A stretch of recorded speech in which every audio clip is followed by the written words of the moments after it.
This is Corrour Station, located 10 miles away from any road and only accessible by train or foot. It is the most isolated station in the UK. And today I will be travelling to it on a journey which promises absolutely stunning views of magnificent lochs, Scottish wildlife and mesmerising moors. As I'm staying in Aberdeen, a journey by train to this isolated station would take about 6 hours one way. So instead I'm going by car to Rannoch, from which I will take a train to Corrour. Good morning. After waking up at 5 in the morning, the journey began. Soon the bustling city of Aberdeen was behind me and the Scottish countryside began.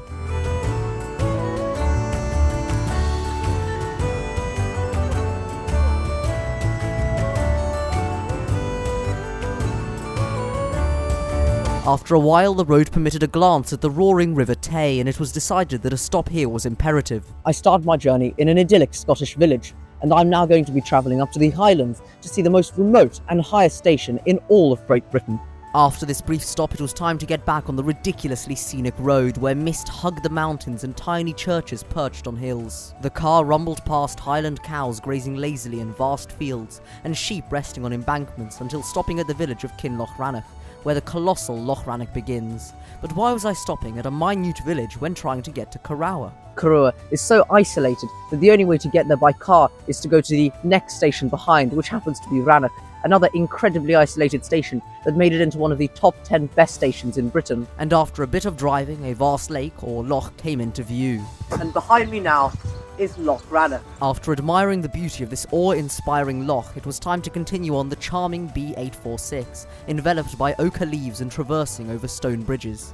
Presently a sign greeted me saying that there was no road beyond Rannoch Station, and soon enough the railway station, although shrouded in mist, appeared on the horizon.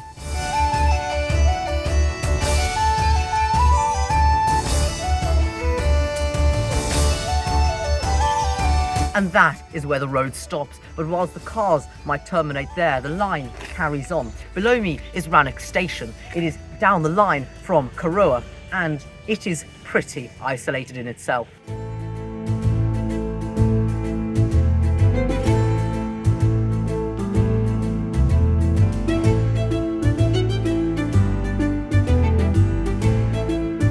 And whilst this might feel out in the sticks, Corrour is even more isolated. And just like that, a 4-car train eased its way into the station.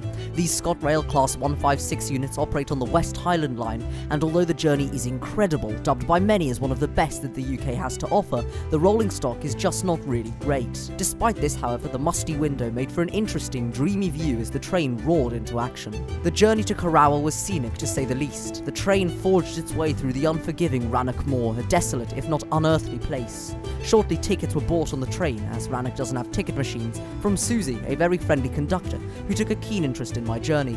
Upon getting off, I got a selfie with Susie, and then the train rattled away into the bleak moorland.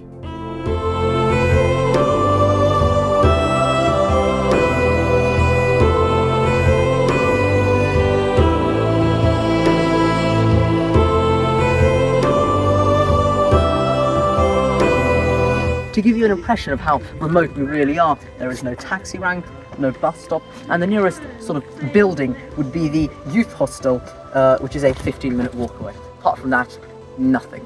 The station platform is actually very short. Only one door of the 4-car train opened when we got here. There aren't many facilities at Corrour Station, however we do have a cheeky shelter, which is always great. Towards the end of the platform is a signal box, which I will get to, and after that a lonely and desolate landscape formed of streams and moorland, from which several mountains can barely be spotted as the mist wrapped around their peaks. I've now discovered that this place is called Corrour, not Corrour, I think, and this is the old signal box. Now you can rent rooms in it. Indeed you can. The signal box is a B&B, which is rated highly as it apparently has a view to die for. Another interesting record that this station has is that it is the highest station in all of Britain, standing at 1,500 feet above sea level. Interestingly, Corrour Station was used as a filming location in at least 2 that I can think of, Harry Potter and Train Spotting, which is interesting. The scenery here is absolutely magnificent. Outside the station there was a dog, which is always a fun addition to a station, and the station building is a restaurant, claimed to be the most remote in Britain. Whether this is true or not, I don't know, but it is certainly in the middle of nowhere. There are 3 trains each way a day, as well as a Caledonian sleeper service, and the station sees about 14,000 passengers a year. Quite good considering its location. But sadly then, my time at this hidden halt was up, and it was time to leave the bleak wilderness of the moors. To get to the platform, I crossed the railway crossing, which used to be a bridge, but that was moved to Rannoch in 1985. Soon enough, a 2-car 156 appeared around the bend and made its way towards the platform, whisking me away from this utterly isolated station.